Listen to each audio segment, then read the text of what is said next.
Good morning, guys. So it's Tuesday, March 31st. This is today's assignment. And I'm mostly saying today's date because, well, all the days are blending together. So your assignment today is a continuation of yesterday. So we stopped right here. You were supposed to do this little section, the apply it, okay? So we're starting off right here. You're going to watch a video link that I'm going to post in Google Classroom, and then we are completing this page, okay? So, let's go back. Okay, so limiting factor, I would underline that if I was you. What a limiting factor does is it limits how many organisms can live in an area, okay? Oh, I keep forgetting that this thing doesn't zoom in. Frustrating. And I'm going to say good enough. Okay, so it says organisms and populations depend on biotic and abiotic factors in an ecosystem. So circle the word biotic. Biotic means living, and the prefix a means without, so without living, so we're talking about non-living. Okay? So it says biotic factors are the living parts of an ecosystem, including all the plants and animals in that ecosystem. Plants can be used by organisms for food and shelter. Animals can be food for other animals.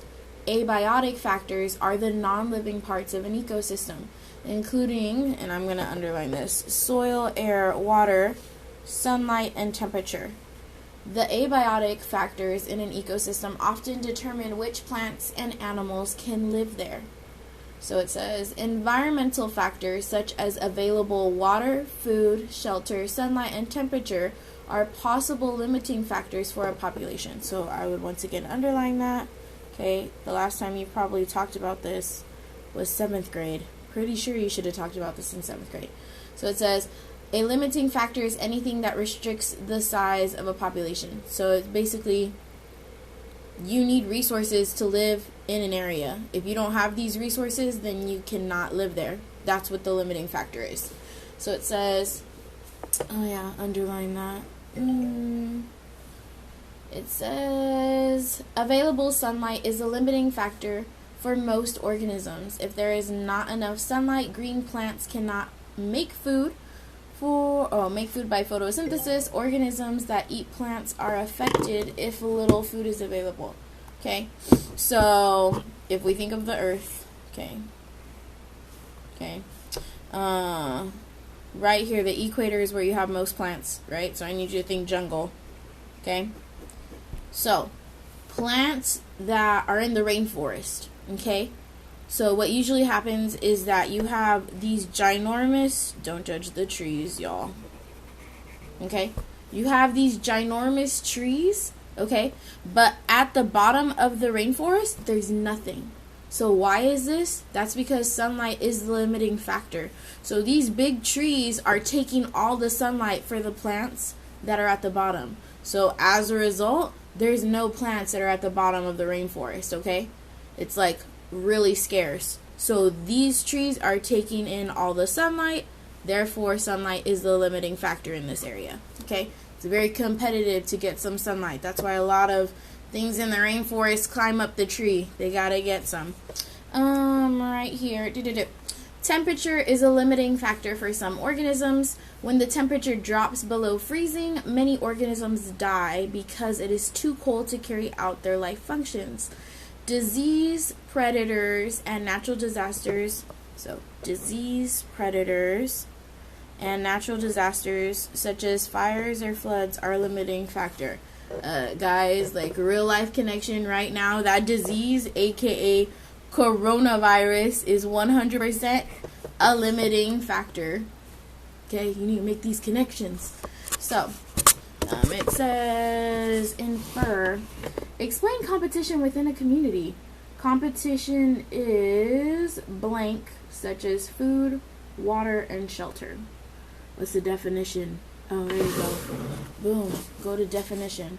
Competition is the demand for resources such as food, water, and shelter in short supply in a community. So competition is the demand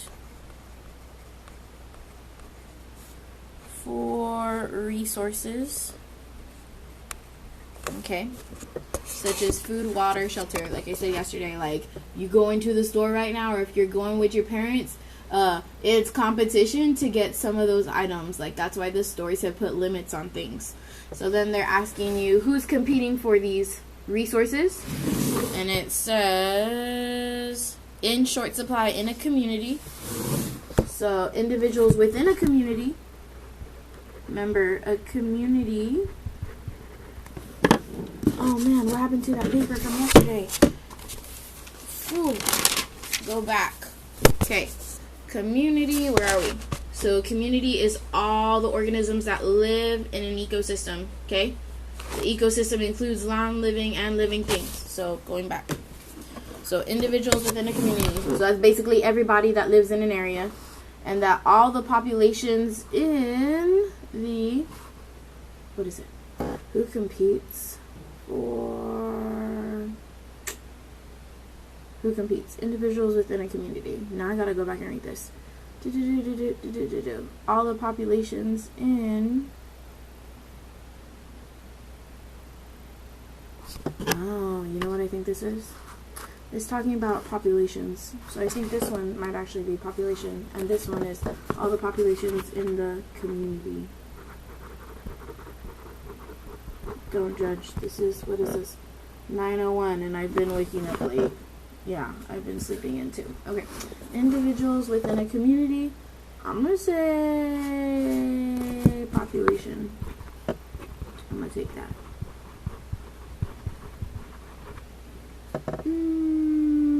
Yeah, I feel better about that. Okay, not too bad. It's literally a definition. Cool. And next page, 490. Okay, measuring population size. What is that? I was going to say bobcat, but that is definitely not bobcat. A lynx. I think lynx is another word for bobcat. In fact, you know what, y'all? I literally need to Google this. That way I know. Is a lynx.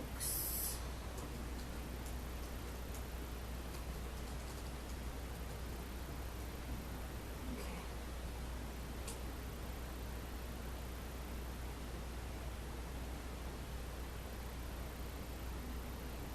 So the answer is yes. It says, in fact, one species of lynx is called a bobcat. So there we go, feeling better. Measuring population size. So it says, sometimes it's difficult to determine the size of a population. How would you count scampering meerkats or wild lynx? One method that is used to count and monitor animal populations is the capture, mark, and release method. The lynx in figure 3 is a member of a population in Poland that is monitored using this method. Biologists using this method sedate animals. What does sedate mean? Sedate means like you put them to sleep. Okay, like if you are getting some real work done, like at the dentist, they sedate you. They put you to sleep. When you get to surgery, they sedate you so you're not awake. They sedate animals and fit them with radio collars before releasing them back into the wild. By counting how many observed lynx are wearing collars, scientists can estimate the size of the lynx population. Biologists also use the collars to track the lynx's movements and monitor their activities. Suppose you wanted to know how closely Cumberland azaleas, oh my goodness, a type of flower, grow in the Great Smoky Mountains National Park. So it says population density is the size of a population compared to the amount of space available. Okay, so we're gonna underline that. Okay, so basically population density is like how much of something you have compared to the amount of space. So population density is basically saying where you have a bunch of people in a tiny amount of space. So some easy examples: New York, California, LA, Phoenix, Arizona. Okay, these places have very high populations.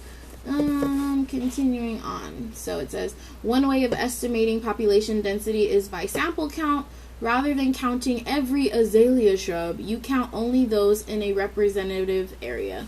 So basically they're saying, like, if this was the entire plot of land, you'd count how many there were right here, and then you'd estimate how many plots of land, and then you would just multiply it out.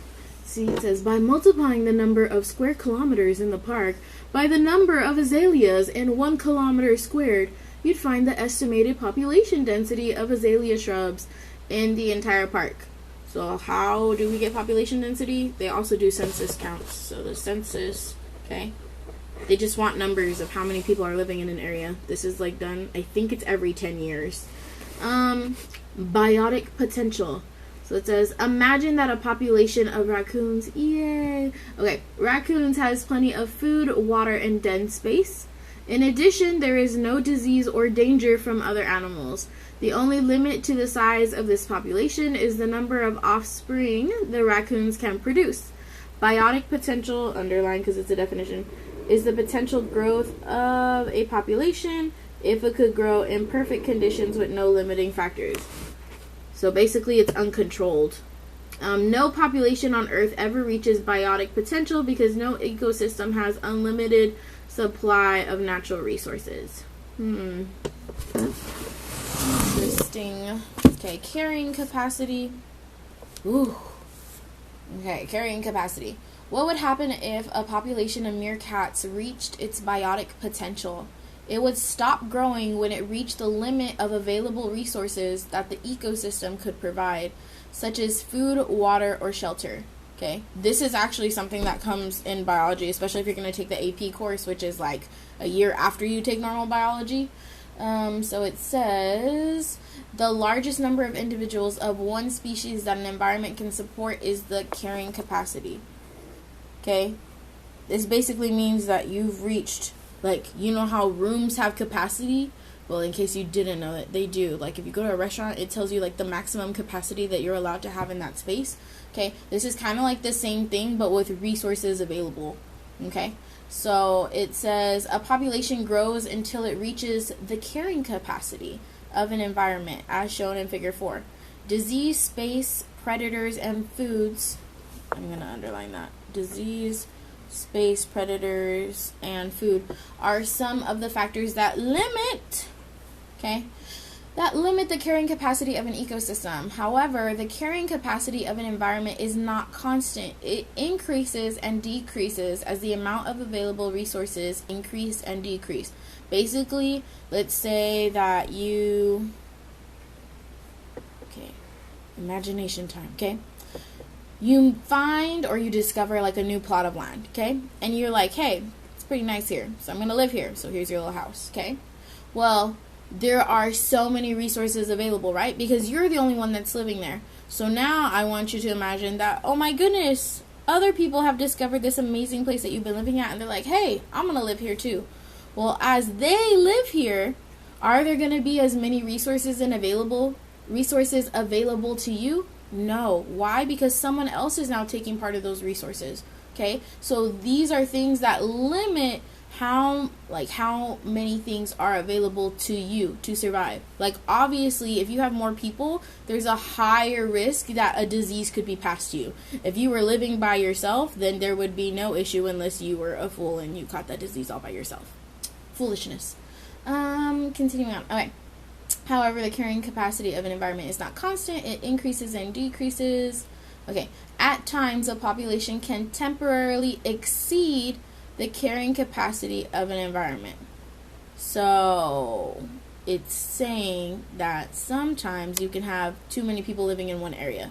Sometimes. It doesn't say not at all times. Like, one of the problems that's in El Paso is that, well, obviously, it's a desert, right? And so they pull a lot of water from the aquifer. The aquifer is like where we get our water from, underground water source, So, based on, remember, I'm just telling you what they told me, University professor, you can yell at them. But they basically told us that because El Paso's population keeps increasing, that eventually one day we're going to hit the limit, the capacity of the aquifer. Because the aquifer can only, get so much water.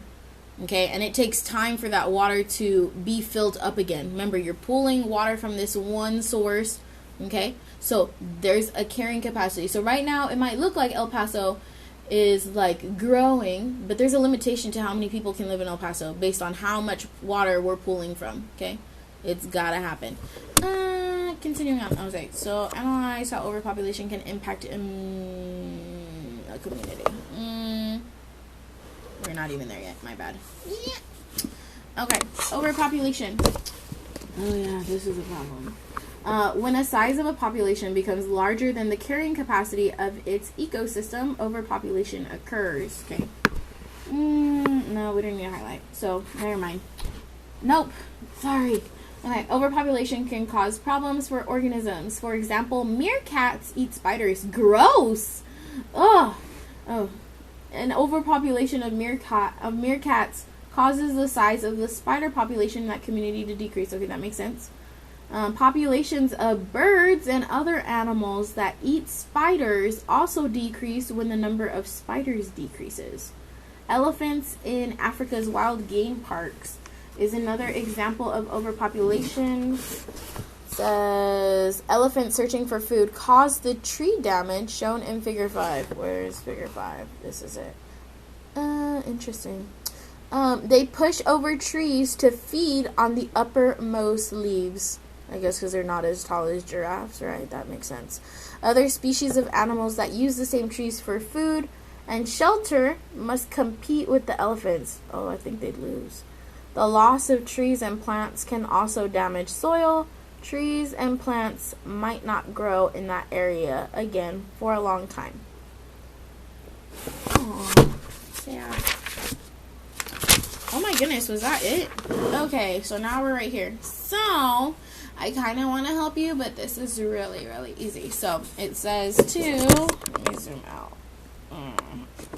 There is no zoom. I'm like manually moving this camera. It's document camera. Okay. You are responsible for all of this page, so don't think you're out of it. Let me look. Pretty sure that's all it said. Yeah, journaling activity. Yeah. So, you're responsible for this page and this little section. Easy work, not even hard. This you're not responsible for. I read the assignment. It didn't say anything. In fact, you know what? I'm getting uncomfortable. Let me read it again. I'm sorry. We do have to do this. Nope. 489 of 491.